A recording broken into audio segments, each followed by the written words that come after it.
ಎಷ್ಟು ಮಂದಿ ಕರ್ತನ ಸಮ್ಮುಖದಲ್ಲಿ ಸಂತೋಷವುಳ್ಳವರಾಗಿದ್ದಾರೆ? ಯಾಕೆ ಸಂತೋಷ? ಯಾಕೆ ಸಂತೋಷ?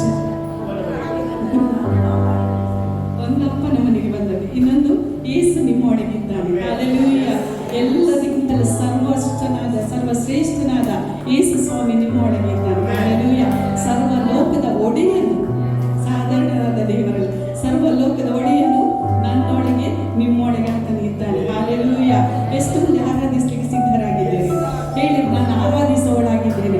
ಆರಾಧಿಸಲಿಕ್ಕಾಗಿ ನಾವು ಒಟ್ಟಾಗಿ ಸೇರಿ ಬಂದವರಾಗಿದ್ದೇವೆ. ನಿಮ್ಮ ಪರಿಸ್ಥಿತಿ ಏನೇ ಇರ್ಬೋದು ಅದನ್ನೆಲ್ಲ ಬದಿಗಿಡಿ. ನೀವು ಆರಾಧಿಸುವಾಗಲೇ ಎಲ್ಲ ಪರಿಸ್ಥಿತಿಗಳು ಬದಲಾಗುವಂತದ್ದಾಗಿದೆ. ಹಲ್ಲೆಲೂಯಾ! ಪೌಲ ಸೀಲರು ಸೆರೆಮನೆಯಲ್ಲಿ ಇದ್ದುಕೊಂಡು ಅವರು ಸುಮ್ಮನೆ ನಮ್ಮ ಹಾಗೆ ಚಂದವಾಗಿದ್ದುಕೊಂಡು ಆರಾಧಿಸಲಿಲ್ಲ. ಅವರು ಚಳಿಯಿಟ್ಟು ತಿಂದುಕೊಂಡು ಅವರ ಬಟ್ಟೆಗಳನ್ನು ಹರಿದು ಗಾಯಗಳಾಗಿ ರಕ್ತ ಸೋರುವಂತ ಪರಿಸ್ಥಿತಿಯಲ್ಲಿ ಅವರು ಒಂದೇ ಮಾಡಿದ್ರು, ಕರ್ತನನ್ನು ಸ್ತುತಿಸಿಕೊಂಡಾಡಿದ್ರು. ಅದು ಕೂಡ ಹಗಲಿನಲ್ಲಿ ಅಲ್ಲ, ರಾತ್ರಿಯಲ್ಲಿ. ಹಲ್ಲೆಲೂಯಾ! ಅವರು ಮನಃಪೂರ್ವಕವಾಗಿ ದೇವರನ್ನು ಸ್ತುತಿಸಿಕೊಂಡಾಡಿದಾಗ ಎಲ್ಲ ಸೆರೆಮನೆಯ ಕದಗಳು ತೆರೆಯಲ್ಪಟ್ಟರೆ, ಇವರೇನು ಶ್ರಮ ಪಟ್ಟಿಲ್ಲ, ಇವರೇನು ಗುಡುಗುಟ್ಟಲಿಲ್ಲ, ಇವರೇನು ದೇವರ ವಿರುದ್ಧವಾಗಿ ಮಾತನಾಡಲಿಲ್ಲ, ಅಥವಾ ಯಾರನ್ನು ದೂಷಿಸಲಿಲ್ಲ. ಚಡಿಯಿಟ್ಟು ಹೊಡೆದ ನಡೆದಾಗ ಅವರನ್ನು ಕೂಡ ದೂಷಿಸದೆ ಕರ್ತನನ್ನೇ ದೃಷ್ಟಿಸಿ ಆತನನ್ನು ಸ್ತುತಿಸಿಕೊಂಡಾಡಿದಾಗ ಅವರ ಜೀವಿತದಲ್ಲಿ ನಡೆಯದಂತ ಮಾತಾದ ಕಾರ್ಯಗಳು ಅವರ ಜೀವಿತ ನಡೆಯಿತು. ಇವತ್ತು ನೀವು ಯಾವುದನ್ನು ನೋಡದೆ ಕರ್ತನನ್ನೇ ದೃಷ್ಟಿಸಿ ಆರಾಧಿಸುವಾಗ ನಿಮ್ಮ ಜೀವಿತದಲ್ಲಿ ಎಷ್ಟುವರೆಗೆ ನಡೆಯದಂತ ಸಂಗತಿಗಳನ್ನ ಯೇಸುವಿನ ನಾಮದಲ್ಲಿ ನೀವು ನೋಡುವವರಾಗಿದ್ದೀರಿ, ಅದನ್ನು ನೀವು ಅನುಭವಿಸುವವರಾಗಿದ್ದೀರಿ. ಹಲ್ಲೆಲೂಯಾ! ಅಲ್ಲಿ ಪೌಲ ಸೀಲನ ಜೀವಿತದಲ್ಲಿ ದೇವರು ಮಾಡಿರುವುದಾದ್ರೆ ಇವತ್ತು ನನ್ನ ನಿನ್ನ ಜೀವಿತದ ಅದು ಮಾಡಲು ಶಕ್ತನಾದ ದೇವರಾಗಿದ್ದಾರೆ. ಅದಕ್ಕಾಗಿ ನಾವು ಮಾಡುವ ಸರ್ವದರ ಉನ್ನತನಾದ ದೇವರು. ಒಂದು ಕ್ಷಣ ನಾವು ಕಣ್ಣುಗಳನ್ನು ಮುಚ್ಚಿಕೊಂಡು ಆತನನ್ನು ಸ್ತುತಿಸಿಕೊಂಡಾಡುವ. ಯಾಕಂದ್ರೆ ಆತ ನನ್ನ ನಿನ್ನ ಜೀವಿತದಲ್ಲಿ ಹೊಸ ದಿವಸವನ್ನು ಕೊಟ್ಟಿದ್ದಾನೆ. ಪ್ರಿಯರೇ, ನಮ್ಮನ್ನು ಆತ ಜೀವಿತದ ಸಂಖ್ಯೆಯಲ್ಲಿ ಇರಿಸಿದ್ದಾನೆ. ದೇವರ ವಾಕ್ಯ ಹೇಳ್ತದೆ, ನಾನು ನೀನು ಉಳಿದಿರುವುದಾದ ಆತನ ಕರುಣೆಯಾಗಿದೆ, ನಾವು ಜೀವಿಸುತ್ತಿರುವುದು ಆತನ ಕೃಪೆಯಾಗಿದೆ. ಆತನ ಕೃಪಾ ವರಗಳು ಎಂದಿಗೂ ನಿಂತು ಹೋಗುವುದಿಲ್ಲ. ಅದು ಅನುದಿನವೂ ಹೊಸದಾಗಿ ನಮಗೆ ಒದಗಿ ಬರುತ್ತವೆ ಎಂಬುದಕ್ಕೆ ಸತ್ಯ ಹೇಳ್ತದೆ ಪ್ರಿಯರೇ. ಆದ್ರೆ ಒಂದು ಕ್ಷಣ ನಮ್ಮ ಜೀವಿತದಲ್ಲಿ ಕರ್ತನು ಮಾಡಿದಂತ ಎಲ್ಲ ಉಪಕಾರ ನೆಲೆಸಿಕೊಂಡವರಾಗಿ ಎಲ್ಲರೂ ಬಾಯಿ ತೆರೆದು ಕಣ್ಣುಗಳನ್ನು ಮುಚ್ಚಿಕೊಂಡು ಕರ್ತನನ್ನು ಸ್ತುತಿಸಿಕೊಂಡಾಡಿದೆ. ಹಲ್ಲೆಲೂಯಾ! ಕರ್ತನೆ, ನೀನು ಒಳ್ಳೆಯವರೇ ಸ್ವಾಮಿ, ನೀನು ನಮ್ಮ ಜೀವಿತದಲ್ಲಿ ಒಳ್ಳೆಯದನ್ನೇ ಮಾಡಿದೆಯಪ್ಪ. ಓ ಕರ್ತನೆ, ಎಲ್ಲ ಕೇಳಿಕೊಂಡು ನಮ್ಮನ್ನು ತಪ್ಪಿಸಿದೆ. ಹೊಸ ದಿವಸವನ್ನು ಕೊಟ್ಟಿದ್ದೆ ಸ್ವಾಮಿ, ಆಶಯವನ್ನು ಕೊಟ್ಟಿದ್ದೆ, ಆರೋಗ್ಯವನ್ನು ಕೊಟ್ಟಿದ್ದೆ, ಫಲವನ್ನು ಕೊಟ್ಟಿದ್ದೆ, ಸ್ವಸ್ಥ ಬುದ್ಧಿಯನ್ನು ಕೊಟ್ಟಿದ್ದೆ ಸ್ವಾಮಿ, ಜ್ಞಾನವನ್ನು ಕೊಟ್ಟಿದೆಯಪ್ಪ. ತಂದೆ, ನಿನಗೆ ಸ್ತೋತ್ರ ಸ್ವಾಮಿ. ಇವತ್ತು ನಾವು ಸಮಯವಾಗಿ ಸೇರಿ ಬರುವಂತೆ ನೀನು ಕೃಪೆ ಕೊಟ್ಟಿದ್ದೀಯಲ್ಲಪ್ಪ. ಓ ಥ್ಯಾಂಕ್ ಯು ಲಾರ್ಡ್. ಕರ್ತನೆ, ನಮ್ಮ ಜೀವಮಾನದಲ್ಲೆಲ್ಲ ನಿನ್ನ ಶಿವವು, ನಿನ್ನ ಕೃಪೆಯು, ನಿನ್ನ ದಯೆಯು ನಮ್ಮನ್ನು ಹಿಂಬಾಲಿಸುವಂತೆ ಮಾಡಿದೆಯಲ್ಲ ಸ್ವಾಮಿ. Thank you lord. ತಂದೆ, ನಿನಗೆ ಸ್ತೋತ್ರವನ್ನು ಸಲ್ಲಿಸ್ತೀವಪ್ಪ. ಅನುದಿನವೂ ನಮ್ಮ ಭಾರವನ್ನು ಹೊರುವ ಕರ್ತನೆ, ನಿನಗೆ ಸ್ತೋತ್ರವನ್ನು ಸಲ್ಲಿಸುವವರಾಗಿದ್ದೀವಪ್ಪ. Thank you Jesus. We praise you master. ಕರ್ತನೆ, ನಿನ್ನ ಮಗನಾದ ಒಬ್ಬನೇ ಮಗನಾದ ಯೇಸು ಕ್ರಿಸ್ತನನ್ನು ನಮಗೋಸ್ಕರ ಇಡೀ ಲೋಕದ ಜನಾಂಗಗಳಿಗೋಸ್ಕರ ಕೊಟ್ಟಾತನು ಸ್ವಾಮಿ. ಮಗನನ್ನು ಕೊಟ್ಟ ಮೇಲೆ ಸಮಸ್ತವನ್ನು ಕೊಡದೇ ಇರುವನೆ. ಎಸ್ ಲಾರ್ಡ್, ನೀನು ನಮಗೆ ಸಮಸ್ತವನ್ನು ಕೊಟ್ಟಿದ್ದಿ. ಕ್ರಿಸ್ತನಲ್ಲಿ ಎಲ್ಲವೂ ನೀನು ನಮಗೆ ಮಾಡಿ ಮುಗಿಸಿದ್ದಿ ಸ್ವಾಮಿ. Thank you lord. ಆ ನಿನ್ನ ಪ್ರೀತಿಯನ್ನು ತ್ಯಾಗಿಸಿಕೊಂಡವರಾಗಿ ನಾವು ನಿನ್ನನ್ನು ಆರಾಧಿಸುವವರಾಗಿದ್ದೇವಪ್ಪ. ಯೇಸುವೆ, ನಾವು ನಿನ್ನನ್ನು ಮೇಲಕ್ಕೆತ್ತುತ್ತೇವೆ ಸ್ವಾಮಿ. ನೀನು ಪ್ರೀತಿಸುವ ತಂದೆಯಾಗಿದೆ, ನೀನು ಕ್ಷಮಿಸುವ ತಂದೆಯಾಗಿದೆ, ನೀನು ಸಂತೈಸುವ ತಂದೆಯಾಗಿದೆ ಸ್ವಾಮಿ. ಓ ರಾಮ ಶಕಲ ಮಾಧರಾಮ ಶಂಕರಿಯಲ್ಲ, ನೀನನ್ನು ಅಪ್ಪಿಕೊಳ್ಳುವ ತಂದೆಯಾಗಿದೆ ಸ್ವಾಮಿ. Thank you lord. Thank you Jesus. ಓ ತಂದೆ ತಾಯಿಗಳು ಕೊರಲು ಬಿಟ್ಟರು, ಯೆಹೋವನು ನನ್ನನ್ನು ಸೇರಿಸಿಕೊಳ್ಳುವನು, ಯೆಹೋವನು ನನ್ನನ್ನು ಸೇರಿಸಿಕೊಳ್ಳುವನು. ಇವತ್ತು ನಿನ್ನನ್ನು ಯಾರು ತಿರಸ್ಕರಿಸಿದ್ರು, ಓ ನನ್ನ ಕರ್ತನು ಹೇಳ್ತಿದ್ದಾನೆ, ಆತನು ನಿನ್ನನ್ನು ಸೇರಿಸಿಕೊಂಡಿದ್ದಾನೆ, ಆತನು ನಿನ್ನನ್ನು ಪ್ರೀತಿ ಮಾಡಿದ್ದಾನೆ, ಆತನೇ ನಿನ್ನನ್ನು ಕ್ಷಮಿಸಿದ್ದಾನೆ, ಆತ ತನ್ನ ಅಂಗೈಯಲ್ಲಿಟ್ಟುಕೊಂಡು ನಿನ್ನನ್ನು ಚಿತ್ರಿಸಿದ್ದಾನೆ. ಹಲ್ಲೆಲೂಯಾ! Thank you lord. ಓ ರವ ಶಕಲ ಮಂದರವ ಶಂದರಿಯಲ್ಲಿದೆ. Thank you, Lord. Thank you, Jesus. We praise you, Master. Worship you, Lord. We glorify you, Jesus. ನೀವು ಹೊರತು ಯಾವ ದೇವರಿಲ್ಲ ಸ್ವಾಮಿ. ನೀವು ಸರ್ವದಲ್ಲಿ ಉನ್ನತನಾದ Devarappa. Thank you, Jesus. Thank you, Lord. ಮನಃಪೂರ್ವಕವಾಗಿ ಪ್ರಿಯರೇ, ಈ ಹಾಡು ಹಾಡಿ ಆ ಕರ್ತನನ್ನು ನಾವು ಬೆಂಬಲಿಸುವ Jesus.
ಅನುಭವದಿಂದ ನಾವು ಸವಿದು ನೋಡಿದವರಾಗಿದ್ದೇವೆ. ಹೇಳಿರಿ, ನಾನು ಅನುಭವದಿಂದ ಸವಿದು ನೋಡಿದವರಾಗಿದ್ದೇವೆ.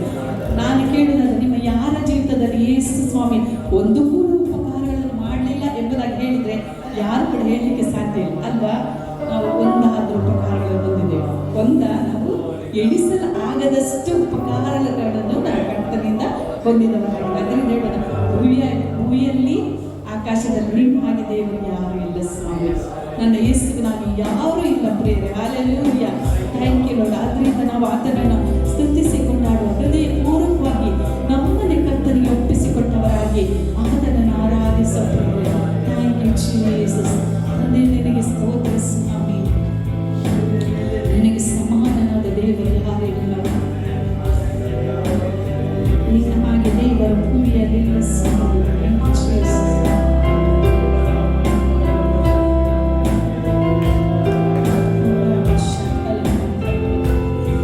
ಸಂತೋಷವಾಗಿ ಕರಗಳನ್ನು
ನೀವು ನೆಲೆಗೊಂಡಿದ್ದರೆ ಏನು ಬೇಡ ಬೇಕಾದರೂ ಬೇಡಿಕೊಳ್ಳಿರಿ ಅದನ್ನು ನೀವು ಹೊಂದುವಿರಿ ಎಂಬುದಾಗಿ ಹೇಳಿದಂತೆ. ಎಸ್ ಲಾರ್ಡ್, ಕರ್ತನೇ ಪ್ರತಿಯೊಬ್ಬರು ನಿನ್ನಲ್ಲಿ ನೆಲೆಗೊಳ್ಳಲಿ ಸ್ವಾಮಿ. ನಿನ್ನ ವಾಕ್ಯವು ಪ್ರತಿಯೊಬ್ಬರ ನೆಲೆಗೊಳ್ಳಲಿ ಅಪ್ಪ. Oh, thank you Jesus. We praise you Master. Worship you Lord. We glorify you Jesus. Thank you Lord. ಎಷ್ಟು ಮಂದಿ ನೀವು ಸಿದ್ಧರಾಗಿದ್ದೀರಿ ಪವಿತ್ರಾತ್ಮನ ಅಧೀನಕ್ಕೆ ನೀವು ನಿಮ್ಮನ್ನು ಒಪ್ಪಿಸಿಕೊಂಡವರಾಗಿದ್ದೀರಿ.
ಸತ್ಕಾರ್ಯಗಳನ್ನು ಪ್ರಾರಂಭಿಸಿದೆ,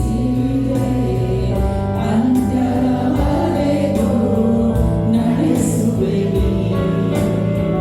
ಸತ್ಕಾರ್ಯಗಳನ್ನು ಪ್ರಾರಂಭಿಸಿದೆ, ಅಂತ್ಯದವರೆಗೂ ನಡೆಸುವೆನು. ಮುಪ್ಪಿನ ಪ್ರಾಯದಲ್ಲೂ ನಡೆಸುವೆನು.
ನಿಮಗೆ ಸ್ತೋತ್ರಪ್ಪ. Thank you lord. ಅದು ಶಕ್ತಿಯೊಡನೆಯೂ ಪವಿತ್ರಾತ್ಮ ಬಲದೊಡನೆಯೂ ಬಹು ದೃಢವಾಗಿ ಅವರ ಬಾಯಿಂದ ಕರ್ತನೆ ನಿನ್ನ ಮಾತುಗಳು ಹೊರಡಲಿ. ಯೇಸುವಿನ ನಾಮದಲ್ಲಿ ನಾವು ಪರಲೋಕದ ಸ್ವರವನ್ನು ನಾವು ಕೇಳುವವರಾಗಿದ್ದೇವೆ. ಎಲ್ಲ ಲೋಕದ ಸ್ವರಗಳನ್ನು ನಾವು ತಿರಸ್ಕರಿಸುವವರಾಗಿದ್ದೇವಪ್ಪ. Thank you lord. ನನ್ನ ಕುರಿಗಳು ನನ್ನ ಸ್ವರಕ್ಕೆ ಕಿವಿಗೊಡುತ್ತವೆ ಎಂಬುದಾಗಿ ನಿನ್ನ ವಾಕ್ಯ ಹೇಳಿದ ಪ್ರಕಾರ ಕರ್ತನೆ ನಾವು ನಿನ್ನ ಸ್ವರಕ್ಕೆ ಮಾತ್ರ, ನಿನ್ನ ವಾಕ್ಯಕ್ಕೆ ಮಾತ್ರ ಸ್ವಾಮಿ ನಾವು ಕಿವಿಗೊಡುವವರಾಗಿದ್ದೇವಪ್ಪ. Thank you Jesus. ಆ ರೀತಿ ನೀನು ನಮ್ಮನ್ನು ಒಬ್ಬೊಬ್ಬರನ್ನ ಅದ್ಭುತವಾಗಿ ನಡೆಸುವುದಕ್ಕಾಗಿ ಸ್ತೋತ್ರ. ಒಬ್ಬೊಬ್ಬರ ಸಂಗಡ ನೀನು ಮಾತನಾಡೋದಕ್ಕೆ ಸ್ತೋತ್ರ. ಅವರ ಆಲೋಚನೆಗಳು, ಜೀವಿತಗಳು ಸ್ವಾಮಿ ಬದಲಾಗಲಿ ಯೇಸುವಿನ ನಾಮದಲ್ಲಿ ತಂದೆಯೇ. ಆಮೆನ್.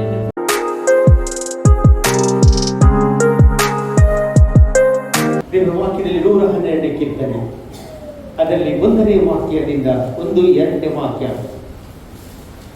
ಯಾರಾದ್ರೂ ಗಟ್ಟಿಯಾದ ಶಬ್ದದಿರ್ಬೋದು. ಯಾಹುವಿಗೆ ಸ್ತೋತ್ರ. ಯಾವನು ಯೆಹೋವನಲ್ಲಿ ಭಯಭಕ್ತಿ ಉಳ್ಳವನಾಗಿ ಆತನ ಆಜ್ಞೆಗಳಲ್ಲಿ ಅತ್ಯಾನಂದ ಪಡುವನು ಅವನೇ ಧನ್ಯನು. ಅವನ ಸಂತಾನವು ಲೋಕದಲ್ಲಿ ಬಲಿಷ್ಠವಾಗುವುದು, ನೀತಿವಂತನ ವಂಶವು ಶುಭ ಹೊಂದುವುದು ಎಂಬುದಾಗಿ. ಅಲ್ಲಿ ಎಷ್ಟು ಜನ ಈ ವಾಕ್ಯವನ್ನು ಓದಿದ್ದೀರಿ? ಅಲ್ಲೆಲ್ಲೂಯ್ಯ. ಇವತ್ತು ನಾನು ಈ ವಾಕ್ಯವನ್ನು ಆಧಾರವಾಗಿಕೊಂಡು ಸ್ವಲ್ಪ ಸಮಯ ನಿಮ್ಮೊಂದಿಗೆ ಮಾತನಾಡಲಿಕ್ಕೆ ಇಷ್ಟಪಡುತ್ತೇನೆ. ಅಲ್ಲಿ ಬೈಬಲ್ ಹೇಳ್ತದೆ, ಆ 112 ಕೀರ್ತನೆ ಪ್ರಾರಂಭವಾಗುವುದು ಯಾವುದರ ಮೂಲಕ ಗೊತ್ತಿಲ್ಲ? ಯೆಹೋವನಿಗೆ ಸ್ತೋತ್ರ ಎಂಬುದಾಗಿ, ಪ್ರೈಸ್ ದ ಲಾರ್ಡ್ ಎಂಬುದಾಗಿ. 111ನೇ ಕೀರ್ತನೆ ಮತ್ತು 112ನೇ ಕೀರ್ತನೆಗೆ ಏನುಂಟು? ಒಂದು ಸಂಬಂಧ ಉಂಟು. ಅಲ್ಲಿ ನೋಡಿ, 111ನೇ ಕೀರ್ತನೆ ಸ್ಟಾರ್ಟ್ ಆಗುವುದು ಯಾವುದರಿಂದ? ಯೆಹೋವನಿಗೆ ಸ್ತೋತ್ರ, ಪ್ರೈಸ್ ದ ಲಾರ್ಡ್ ಎಂಬುದಾಗಿ. ಪ್ರೈಸ್ ದ ಲಾರ್ಡ್ ಅಂತ ಹೇಳಿದ್ರೆ ದೇವರಿಗೆ ಸ್ತೋತ್ರ. ಇವತ್ತು ಎಷ್ಟು ಜನ ದೇವರಿಗೆ ಸ್ತೋತ್ರ ಹೇಳ್ತೇವೆ? 75 ವರ್ಷ ಕಾಲಿಟ್ಟದಕ್ಕೆ ದೇವರಿಗೆ ಸ್ತೋತ್ರ ಹೇಳ್ರಿ. 63 ವರ್ಷ ಅವರು ಕಾಲಿಟ್ಟಿದ್ದಾರೆ, ದೇವರಿಗೆ ಸ್ತೋತ್ರ ಹೇಳ್ರಿ. ನೀವು ಇಟ್ಟ ವರ್ಷಗಳಿಗೋಸ್ಕರ ದೇವರಿಗೆ ಸ್ತೋತ್ರ ಹೇಳ್ರಿ. ಯಾಕಂದ್ರೆ ಸ್ತೋತ್ರದ ಮುಂದೆ ಪರಲೋಕ ತೆರೆಯುತ್ತದೆ. ಸ್ತೋತ್ರದ ಮುಂದೆ ಏರಿಕೋ ಕೋಟೆ ಅದು ಕೆಳಗೆ ಬೀಳುತ್ತದೆ. ಸ್ತೋತ್ರ ದೇವರನ್ನು ಅಟ್ರಾಕ್ಟ್ ಮಾಡುವಂತದ್ದಾಗಿದೆ. ಅಲ್ಲಿ ಎಷ್ಟು ಜನ ಸ್ತೋತ್ರ ಹೇಳ್ತೀರಿ? ಯಾವಾಗಲೂ ನಾವು ಸ್ತೋತ್ರ ಹೇಳ್ಬೇಕು. ಅಲ್ಲಿ ಸ್ತೋತ್ರ ಹೇಳುವಾಗಲೇ ದೇವರು ಮಾತಾಡ್ಲಿಕ್ಕೆ ಸ್ಟಾರ್ಟ್ ಮಾಡ್ತಾರೆ. ಅಲ್ಲಿ ಪ್ರೈಸ್ ದ ಲಾರ್ಡ್. ಸ್ತೋತ್ರ ಹೇಳುವಾಗಲೇ ಆಶೀರ್ವಾದದ ಮಳೆಯನ್ನು ಆತನು ಸುರಿಸುವವನಾಗಿದ್ದಾನೆ.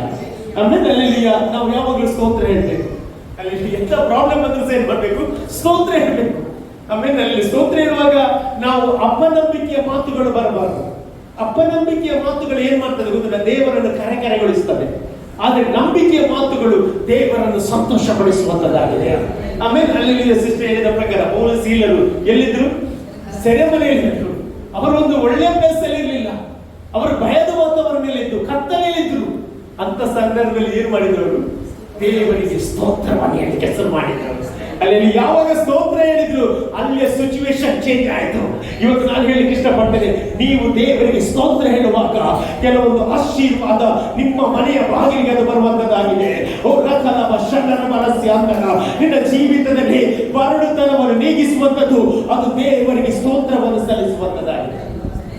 ನಾನು ಹೇಳಿದೆ, ಒಂದು ಸರ್ತಿ ಹೇಳಿದೆ ನಾನು ಸಭೆಯ ಮುಂದೆ, 2 ವ್ಯಕ್ತಿಗಳಿದ್ರಂತೆ. ಒಬ್ಬ ಅಗರ್ಭ ಶ್ರೀಮಂತ ಬಿಸ್ನೆಸ್ ಮ್ಯಾನ್ ಅಂತೆ. ಯಾವಾಗಲೂ ದೇವರು ಕೊಟ್ಟದಕ್ಕೆ ಅವನು ಏನು ಹೇಳ್ತಿದ್ದಂತೆ? ದೇವರೇ ನಿನಗೆ ಸ್ತೋತ್ರ, ದೇವರಿಗೆ ಸ್ತೋತ್ರ ಸ್ತೋತ್ರ ಎಂಬುದಾಗಿ ಯಾವಾಗಲೂ ಹೇಳೋದಂತೆ. ಅವನ ಆಸ್ತಿ ಏನಾಗ್ತಿತ್ತು? ಜಾಸ್ತಿ ಆಗ್ತಾ ಇತ್ತು. ಜಾಸ್ತಿ ಆಸ್ತಿ ಆದ ನಿಮಿತ್ತವಾಗಿ ಅವನಿಗೆ ಆಸ್ತಿಯ ಮೇಲೆ ಏನಾಯಿತು? ಆಸೆ ಹೋಯಿತು. ಆಮೇಲೆ ಅಲ್ಲಿ ಆಸ್ತಿಯ ಮೇಲೆ ಆಸೆ ಹೋಯ್ತು ಅಂದ್ರೆ ಅವನಿಗೆ ಸಾಕಾಗಿ ಹೋಯ್ತು. ಆಮೇಲೆ ಇನ್ನೊಬ್ಬ ವ್ಯಕ್ತಿ ಇದ್ದ, ಅವನಿಗೆ ಊಟ ಮಾಡಲಿಕ್ಕೆ ಸಹ ಗತಿ ಇಲ್ಲ. ಈ ಊಟ ಮಾಡುವ ಗತಿ ಇಲ್ಲ. ಅವ ಯಾವಾಗ ಸಹ ದೇವರ ಹತ್ರ ಹೇಳುದು, ದೇವರೇ ಈಗಲಾದ್ರೂ ನನಗೆ ಊಟಕ್ಕೆ ಕೊಡು, ನೀನು ಇದೆಯಾ ಜೀವಂತವಾಗಿರುವುದಾದ್ರೆ ನನಗೆ ಕೊಡು ಎಂಬುದಾಗಿ ಅವನು ಯಾವಾಗಲೂ ದೇವರಿಗೆ ಹೇಳ್ತಾ ಇದ್ದ. 2 ವ್ಯಕ್ತಿಗಳು ಒಬ್ಬ ಪ್ರವಾದಿ ಹತ್ರ ಬಂದು ಹೇಳಿದ, ಏನಂತ ಹೇಳಿದ್ರೆ, ಈ ಶ್ರೀಮಂತ ವ್ಯಕ್ತಿ, ಹಣ ಇದ್ದ ವ್ಯಕ್ತಿ ಏನು ಹೇಳಿದ ಗೊತ್ತಿಲ್ಲ ಪ್ರವಾದಿ ಹತ್ರ, ನೀವು ಒಂದು ಕೆಲಸ ಮಾಡ್ತೀವಿ, ದೇವರ ಮುಂದೆ ಹೇಳ್ಬೇಕು, ನನಗೆ ಏನು ಕೊಡುದು ಬೇಡ, ಕೊಟ್ಟದ್ದು ಸಾಕು, ನನಗೆ ಇನ್ನು ಅದನ್ನು ಶೇಖರ ಮಾಡಲಿಕ್ಕೆ ಅಷ್ಟು ಕೊಟ್ಟಾಗಿದೆ, ಇನ್ನು ದೇವರು ಕೊಡುವುದು ಬೇಡ ಎಂಬುದಾಗಿ ಹೇಳು ಎಂಬುದಾಗಿ ಯಾರಿಗೆ ಹೇಳಿದ್ರು? ದೇವರಿಗೆ ಪ್ರಾಫಿಟ್ ಹೇಳಿದ. ಅದೇ ರೀತಿ ಇನ್ನೊಬ್ಬ ವ್ಯಕ್ತಿ ಬಂತು, ನನಗೆ ಊಟಕ್ಕೆ ಸಗತಿಲ್ಲ, ನೀನು ದೇವರ ಹತ್ರ ಹೇಳ್ಬೇಕು, ಅಟ್ ಲೀಸ್ಟ್ ನನಗೆ 3 ಹೊತ್ತು ಸರಿಯಾಗಿ ಊಟ ಸಿಕ್ಕುವಾಗೆ ನೀನು ಮಾಡಂತೆ ಕೊಡ್ಲಿಕ್ಕೆ ಹೇಳು ದೇವರ ಹತ್ರ ಅಂತ ಹೇಳುವಾಗ 2 ವ್ಯಕ್ತಿಯ ರಿಕ್ವೆಸ್ಟ್ ಅನ್ನು ಇಟ್ಕೊಂಡು ಪ್ರಾಫಿಟ್ ದೇವರ ಬಳಿಗೆ ಹೋದ್ರಂತೆ. ದೇವರ ಬಳಿಗೆ ಹೋಗುವಾಗ ದೇವರಲ್ಲಿ ಹೇಳಲಿಕ್ಕೆ ಶುರು ಮಾಡಿದ್ರಂತೆ. ಏನಂತ ಹೇಳಿದ್ರೆ, ಮೊದಲ ವ್ಯಕ್ತಿ ಶ್ರೀಮಂತ ವ್ಯಕ್ತಿ, ಅವನಿಗೆ ನಾನು ಕೊಡ್ಲಿಕ್ಕೆ ಕಾರಣ ಅವನು ಎಲ್ಲದಕ್ಕೆ ನನಗೆ ಸ್ತೋತ್ರ ಸ್ತೋತ್ರ ಸ್ತೋತ್ರ ಹೇಳ್ತಾನೆ. ಅವನು ಸ್ತೋತ್ರ ಹೇಳುವುದನ್ನು ನಿಲ್ಲಿಸಿದ್ರೆ ನಾನು ಕೊಡುವುದನ್ನು ನಿಲ್ಲಿಸ್ತೇನೆ. ಎಷ್ಟು ತನಕ ಸ್ತೋತ್ರ ಹೇಳ್ತಾನೆ ಅಷ್ಟ ತನಕ ನಾನು ನಿಲ್ಲಿಸಲಿಕ್ಕೆ ಆಗುವುದಿಲ್ಲ ಎಂಬುದಾಗಿ ಹೇಳಿದ್ರಂತೆ. ನಂತರ ಈ ಒಬ್ಬ ಊಟಕ್ಕಿಲ್ಲ, ಅವನ ಬಗ್ಗೆ ಹೇಳಿದಂತೆ ಅವನಿಗೆ ಏನಾದ್ರು ಕೊಡಿದ್ದೇವೆ. ಆಗ ದೇವರು ಹೇಳಿದಂತೆ ಅವನು ಗುಡುಗುಟ್ಟುದನ್ನು ಫಸ್ಟ್ ನಿಲ್ಲಿಸಲಿಕ್ಕೆ ಹೇಳು, ಅವನು ದೇವರಿಗೆ ಸ್ತೋತ್ರ ಹೇಳಲಿಕ್ಕೆ ಹೇಳು, ಆಗ ನಾನು ಅವನಿಗೆ ಆಶೀರ್ವಾದವನ್ನು ಕಳಿಸ್ತೇನೆ ಎಂಬುದಾಗಿ ಹೇಳಿದ್ರು. ಇವತ್ತು ನಾನು ಹೇಳ್ತೇನೆ, ನಿನ್ನ ಬಾಯಿಂದ ಬರುವ ಶಬ್ದಗಳು ಅದು ಸ್ತೋತ್ರ ಎಂಬುದಾಗಿ ಹೇಳುವಾಗ ನಿನ್ನ ರೋಗದಲ್ಲಿ ಸ್ತೋತ್ರ ಹೇಳು, ಕಣ್ಣೀರಿನಲ್ಲಿ ಸ್ತೋತ್ರ ಹೇಳು. ಯಾಕಂದ್ರೆ ಸ್ತೋತ್ರದ ಮುಂದೆ ಪರಲೋಕ ನಿನಗೋಸ್ಕರ ತೆರೆಯುವಂತದ್ದಾಗಿದೆ. ಹಲ್ಲೆಲೂಯಾ. ಯೇಸು ಸ್ವಾಮಿ 5 ರೊಟ್ಟಿಯನ್ನು 2 ಮೀನನ್ನು ಯೇಸು ಸ್ವಾಮಿಯ ಕೈಯಲ್ಲಿ ಕೊಟ್ಟರು. ಎಷ್ಟು ರೊಟ್ಟಿ? 5 ರೊಟ್ಟಿ 2 ಮೀನು. ಎಷ್ಟು ಜನ ಇದ್ದಾರೆ? ಗಂಡಸರ 5,000. ಹಾಗೆ ಬರ್ತಲ್ಲ, ಗಂಡಸರ ಎಷ್ಟು? 5,000. ಹೆಂಗಸರ ಎಷ್ಟಿದ್ರು? ಮಕ್ಕಳು ಎಷ್ಟಿದ್ರು ಗೊತ್ತಿಲ್ಲ. ಇದ್ದದ್ದು 5 ರೊಟ್ಟಿ 2 ಮೀನು ಯೇಸು ಸ್ವಾಮಿಯ ಕೈಗೆ ಕೊಡುವಾಗ ಯೇಸು ಸ್ವಾಮಿ ಏನ್ ಮಾಡಿದ್ರು ಗೊತ್ತಾ? ಸ್ತೋತ್ರ ಹೇಳಿದಷ್ಟೇ. ಒಂದು ಸ್ತೋತ್ರಕ್ಕೆ ಅಲ್ಲಿಂದ ಎಲ್ಲ ಜನರಿಗೆ ಸಾಕಾಗಿ 12 ಬುಟ್ಟಿ ಉಳಿಯಿತು. ಇವತ್ತು ನಾನು ಹೇಳ್ತೇನೆ, ನಿನಗೆ ಆರೋಗ್ಯ ಕೊಟ್ಟಿದ್ದರೆ ದೇವರಿಗೆ ಸ್ತೋತ್ರ ಹೇಳು, ನಿನಗೆ ಕೆಲಸ ಕೊಟ್ಟಿದ್ದರೆ ದೇವರಿಗೆ ಸ್ತೋತ್ರ ಹೇಳು, ನಿನಗೆ ಯಾರೆಲ್ಲ ಕೊಟ್ಟಿದ್ದಾನೆ ಅದಕ್ಕೋಸ್ಕರ ದೇವರಿಗೆ ಸ್ತೋತ್ರ ಹೇಳು. ಸ್ತೋತ್ರ ದೇವರನ್ನು ಅಟ್ರಾಕ್ಟ್ ಮಾಡ್ತದೆ. ನಿನಗೆ ಹೇಳಲಿಕ್ಕೆ ಆಗದಿದ್ದು ಸ್ತೋತ್ರ ಹೇಳಿ ನೀನು ಎದ್ದು ನಡೆದಾಡುವಂತೆ ದೇವರು ಮಾಡ್ತಾನೆ. ಹಲ್ಲೆಲೂಯಾ. ಇಲ್ಲಿ ಬೈಬಲ್ ಅಲ್ಲಿ ನಾವು ನೋಡುವುದಾದ್ರೆ, ಯಾರು ಯೆಹೋವನಲ್ಲಿ ಭಯಭಕ್ತಿ ಉಳ್ಳವನಾಗಿ ಆತನ ಆಜ್ಞೆಗಳಲ್ಲಿ ಅತ್ಯಾನಂದ ಪಡುತ್ತಾನೋ ಅವನೇ ಧನ್ಯನೆಂಬುದಾಗಿ. ಹಾಗಾದ್ರೆ ಇವತ್ತು ನಾವು ಬ್ಲೆಸ್ಡ್ ಆಗ್ಬೇಕಾದ್ರೆ ದೇವರಲ್ಲಿ ಭಯಭಕ್ತಿ ಉಳ್ಳ ಜೀವಿತ ನಡೆಸಬೇಕು. ಹಲ್ಲೆಲೂಯಾ. ಪ್ರೈಸ್ ಸಂತೋಷ. Hallelujah. Praise the lord. Little ಆಂಟಿಗೋಸ್ಕರ ಸ್ತೋತ್ರ ಹೇಳ್ತೇನೆ, ಒಂದು ದೇವರ ವಾಕ್ಯಕ್ಕೋಸ್ಕರ. ಹಲ್ಲೆಲೂಯಾ. ಅವರು ನಿಂತದ ನೆನೆಸಿ ನಮ್ಮ ದೇವರಿಗೆ ಸ್ತೋತ್ರ ಹೇಳ್ತೇನೆ. ಅವರಿಗೆ ಬಹಳ ಆಸೆ ಇತ್ತು ಗಂಡ ಬರ್ಬೇಕು ಇವತ್ತು ಅಂತ. ಹಲ್ಲೆಲೂಯಾ. ದೇವರವರ ಆಸೆಯನ್ನು ಈಡೇರಿಸಿದ್ದಾನೆ. ಅಂಕಲ್ ಇವತ್ತು ನಮ್ಮ ಮಧ್ಯೆ ಬರುವಂತೆ ದೇವರು ಮಾಡಿದ್ದಾನೆ. ಹಲ್ಲೆಲೂಯಾ. ದೇವರ ವಾಕ್ಯ ಹೇಳ್ತದೆ, ನಾನು ಅವರ ಇಷ್ಟಾರ್ಥವನ್ನು ನೆರವೇರಿಸ್ತೇನೆ ಎಂಬುದಾಗಿ ದೇವರ ವಾಕ್ಯ ಹೇಳ್ತದೆ. ನೋಡಿ, ಹೌದಲ್ಲ, ದೇವರು ಹೃದಯವನ್ನು ನೋಡುವ ದೇವರಾಗಿದ್ದಾನೆ. ನಿನ್ನ ಆಸೆ ನೀನು ವಾಕ್ಯದಲ್ಲಿ ಇರುವಾಗ ನೆರವೇರಿಸ್ತಾನೆ. ಹಲ್ಲೆಲೂಯಾ. ವಾಕ್ಯ ಬಹಳ ಇಂಪಾರ್ಟೆಂಟ್. ಹಲ್ಲೆಲೂಯಾ. ನೀವು ನನ್ನಲ್ಲಿಯೂ ನನ್ನ ವಾಕ್ಯದಲ್ಲಿ ನೆಲೆಗೊಳ್ಳುವುದಾದ್ರೆ ಏನು ಬೇಕಾದ್ರೂ ಬೇಡ್ರಿ ನಾನು ಕೊಡ್ತೇನೆ ಅಂತ ದೇವರು ಹೇಳಿದ್ದಾನೆ. ಇವತ್ತು ನಿಮಗೆ ವಾಕ್ಯದಲ್ಲಿ ನೀವು ವಿಶ್ವಾಸ ಬಿಡುವುದಾದ್ರೆ ದೇವರು ಎಲ್ಲವನ್ನು ಕೊಡುವವನಾಗಿದ್ದಾನೆ. ಹಲ್ಲೆಲೂಯಾ. ನಾನು ಹೇಳಿ ಭಯಭಕ್ತಿ ಉಳ್ಳವನ ಆಶೀರ್ವಾದದ ಕುರಿತು ಹೇಳ್ತೇನೆ. ಯಾರು ದೇವರಲ್ಲಿ ಭಯಭಕ್ತಿ ಉಳ್ಳವನಾಗ್ತಾನ, ಬೈಬಲ್ ಹೇಳ್ತದೆ, ಅವನ ಸಂತಾನವು ಲೋಕದಲ್ಲಿ ಬಲಿಷ್ಠವಾಗ್ತದೆ. ಎಷ್ಟು ಜನ ಸಂತೋಷ ಪಡ್ತಾರೆ. ನಿಮ್ಮ ಮಕ್ಕಳು ಲೋಕದಲ್ಲಿ ಬಲಿಷ್ಠರಾಗುವ ಹಾಗೆ ಮಾಡ್ತಾರೆ. ಓ ರಬ ಶಾದ ರಬ ಕರಬಲ ಸಿಯಾಂದರ. ಯಾಕಂದ್ರೆ ನಿಮ್ಮ ಮಕ್ಕಳನ್ನು ಬೆಳೆಸುವವನವನೇ, ನಿಮ್ಮ ಮಕ್ಕಳನ್ನು ಕುಟುಂಬವನ್ನು ನಡೆಸುವವನವನೇ. ಯಾಕಂದ್ರೆ ಯೆಹೋವನಲ್ಲಿ ಭಯಭಕ್ತಿ ಉಳ್ಳವರ ಆಶೀರ್ವಾದ ಈ ಒಂದು ಕೀರ್ತನೆಯಲ್ಲಿ ಬರೆಯಲ್ಪಟ್ಟಿದೆ. ಹಲ್ಲೆಲೂಯಾ. Praise the Lord. ಯೆಹೋವನಲ್ಲಿ ಭಯಭಕ್ತಿ ಇಟ್ಟರೆ ನಾವು ಯಾವ ವಿಷಯದಲ್ಲಿ ಚಿಂತೆ ಮಾಡುವ ಅಗತ್ಯ ಇಲ್ಲ. ಹಲ್ಲೆಲೂಯಾ. ಯಾಕಂದ್ರೆ ದೇವರಿಗೆ ಗೊತ್ತುಂಟು ಏನು ಬೇಕು ಎಂಬುದಾಗಿ. ಹೌದಾ? Praise the lord. ನಾನು ಬೆಳಿಗ್ಗೆ ಉಡುಪಿಯಲ್ಲಿ ಹೇಳಿದ್ದೆ, ತಪ್ಪಿ ಹೋದ ಮಗ ಅವನು ಯಾರ ಬಳಿಗೆ ಬರ್ತಾರೆ ಲಾಸ್ಟಿಗೆ, ಹಂದಿ ತಿನ್ನುವ ಆ ಕಾಯಿ ಸಹ ಅವನಿಗೆ ಸಿಕ್ಕುವುದಿಲ್ಲ. ಅಂತ ಪರಿಸ್ಥಿತಿ ಬರ್ತದೆ. ಬರ ಬಂದ ನಿಮಿತ್ತವಾಗಿ ಅವನ ಪರಿಸ್ಥಿತಿ ಏನಾಗ್ತದೆ? ಕಂಪ್ಲೀಟ್ ಆಗಿ ಹಾಳಾಗ್ತದೆ. ಆ ಹಾಳಾಗುವ ಪರಿಸ್ಥಿತಿ ಬಂದದಕ್ಕೆ ದೇವರಿಗೆ ಸ್ತೋತ್ರ ಇರ್ತದೆ. ಇವತ್ತು ನಮ್ಮ ಜೀವಿತದಲ್ಲಿ ಕೆಲವು ಕಷ್ಟ ಬರೋದಕ್ಕೆ ದೇವರಿಗೆ ಸ್ತೋತ್ರ ಇರ್ತದೆ. ಯಾಕೆ ಗೊತ್ತಿಲ್ಲ, ಅಪ್ಪನ ಬಳಿಗೆ ನಾವು ತಿರುಗಿ ಓಡಿ ಬರುವವರಾಗಿದ್ದೇವೆ. ಅಲ್ಲಿ ಆ ವ್ಯಕ್ತಿ ಏನ್ ಮಾಡಿದ, ಆಗ ಅವನಿಗೆ ಬುದ್ಧಿ ಬಂದು ತಂದೆಯ ಬಳಿಗೆ ಓಡಿ ಬಂದಂತೆ. ವಾಕ್ಯ ತಂದೆಯ ಬಳಿಗೆ ಓಡಿ ಬಂದಂತೆ. ತಂದೆ ಬಳಿಗೆ ಓಡಿ ಬರುವಾಗ ತಂದೆ ಏನ್ ಮಾಡಿದ್ರು? ಕೊರಳಲ್ಲಿ ಗಟ್ಟಿಯಾಗಿ ಅಪ್ಪಿಸಿ ಅವನಿಗೆ ಕಿಸ್ ಕೊಡ್ತಾ ಇದ್ದಂತೆ. ಯಾಕೆ? ಅವನ ಹೃದಯದಲ್ಲಿ ಒಂದು ತೀರ್ಮಾನ ತೆಗೆದುಕೊಂಡ, ನಾನಿನ್ ಅಪ್ಪನ ಮನೆಯಲ್ಲಿ ಇರ್ತೇನೆ, ಮಗನಾಗಿ ಅಲ್ಲ ಆಳಾಗಿ ನಿಲ್ತೇನೆ ಅಂತ ಹೇಳ್ತಾ ಇದ್ದಾರೆ. ಆಮೇಲೆ ಅವನು ಏನು ಹೇಳಿಲ್ಲ, ಏನು ಕೇಳಲಿಲ್ಲ. ಆದ್ರೆ ಅಪ್ಪ ಅವನು ಬಂದುಕೊಂಡು ಅವನು ಕೇಳದ ಅಂಗಿಯನ್ನು ತೊಡಿಸಿರಿ ಅಂತಾನೆ, ಉಂಗುರವನ್ನು ತೊಡಿಸಿರಿ ಎಂಬುದಾಗಿ ಹೇಳ್ತಾರೆ, ಅವನಿಗೆ ಚಪ್ಪಲೆ ಕೊಡಿ ಎಂಬುದಾಗಿ ಹೇಳ್ತಾರೆ. ಕಾರಣ ಅವನು ದೇವರ ಬಳಿಗೆ ಭಯಭಕ್ತಿಯಿಂದ ಬಂದ ನಿಮಿತ್ತ ಮಾಡಿ. ಇದಕ್ಕಿಂತ 111 ಕೀರ್ತನೆ ನೋಡ್ರಿ, ಅದರಲ್ಲಿ 3ನೇ ವಾಕ್ಯ ಕಾಣ್ತೀವಿ. ಆತನ ಕಾರ್ಯವು ಘನಮಾನಗಳುಳ್ಳದು, ಆತನ ನೀತಿಯು ಸದಾಕಾಲ ಇರುವುದು. ಎಷ್ಟು ಜನ ಇವತ್ತು ಆತನು ಮಾಡಿದ ಅದ್ಭುತಗಳ ಜ್ಞಾಪಕವಾಗಿ ಉಳಿಯ ಮಾಡಿದ್ದಾನೆ. ಇವತ್ತು ಅನೇಕ ಸಾಕ್ಷಿಗಳನ್ನು ನಾವು ಕೇಳಿದೆವು. Price the lord. ಅವರ ಜ್ಞಾಪಕವಾಗಿ ಇವತ್ತು ಉಳಿಯುವಂತೆ ಮಾಡ್ತಾ ಇದ್ದಾರೆ. ಆಮೇಲೆ ಇವತ್ತು ಅನೇಕರು ಸಭೆಗೆ ಯಾಕೆ ಬರ್ತಾರೆ ಗೊತ್ತಿಲ್ಲ, ಒಂದು ಅದ್ಭುತಕ್ಕೋಸ್ಕರ ಬರ್ತಾರೆ. ಅದ್ಭುತದ ನಂತರ ಅವರು ಎಲ್ಲಿ ಬರೋದಿಲ್ಲ, ಸಭೆಗೆ ಬರೋದಿಲ್ಲ. ಆಮೇಲೆ ಹೌದಾ, ಪ್ರೈಸ್ ದಿ ಲಾರ್ಡ್. ಈ ವ್ಯಕ್ತಿ ಸಹ ಹಾಗೆ, ಯಾರು ತಪ್ಪಿ ಹೋದ ಮಗ, ಆಸ್ತಿ ಸಿಕ್ಕಿದೆ ತಾನೆ, ಎಲ್ಲಿ ಹೋದಂತವ, ತಂದೆಯನ್ನು ಬಿಟ್ಟು ದೂರ ದೇಶಕ್ಕೆ ಹೋದಂತೆ. ದೂರ ಹೋದ, ಯಾಕೆ ಅವನಿಗೆ ಸಿಕ್ಕಬೇಕಾದದ್ದು ಸಿಕ್ಕಿ ಆಯ್ತಂತೆ. ಆದ್ರೆ ನಾನು ಹೇಳ್ತೇನೆ, ದೂರ ಹೋದ ವ್ಯಕ್ತಿ ಒಂದು ಸಮಯ ತಿರುಗಿ ಬರುವಾಗ ದೇವರು ಮಾಡ್ತಾನೆ. ಇವತ್ತು ನಮ್ಮನ್ನು ದೇವರು ಈ ಸಭೆಯಲ್ಲಿ ನಿಲ್ಲಿಸಿದ್ದಾನೆ. ಯಾಕೆ? ದೇವರಿಗೆ ದೊಡ್ಡ ಬ್ಲೆಸ್ಸಿಂಗ್ ನಿಮಗೆ ಕೊಟ್ಟಲಿಕ್ಕೆ ಉಂಟು. ನಿಮ್ಮ ಕುಟುಂಬದಲ್ಲಿ ದೈವಿಕವಾದ ಕಾರ್ಯಗಳು ದೇವರಿಗೆ ಮಾಡಲಿಕ್ಕೆ ಉಂಟು. ಆಮೇಲೆ ಹಲ್ಲೆಲೂಯಾ. ನೋಡಿ, ಅಲ್ಲಿ ವಾಕ್ಯ ಇರ್ತದೆ, ಅದ್ಭುತವನ್ನು ನೆನಪಿನಲ್ಲಿ ಇಡುವಂತೆ ಮಾಡಿದ್ದಾನೆ.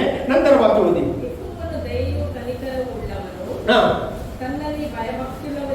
ಅಲ್ಲಿ ನೋಡಿ, ತನ್ನಲ್ಲಿ ಭಯಭಕ್ತಿ ಉಳ್ಳವರಿಗೆ ಏನಂತೆ ಆಹಾರವನ್ನು ಕೊಟ್ಟಿದ್ದಾನೆ. ಕೇಳಲಿಲ್ಲ, ಕೊಟ್ಟಿದ್ದಾನೆ.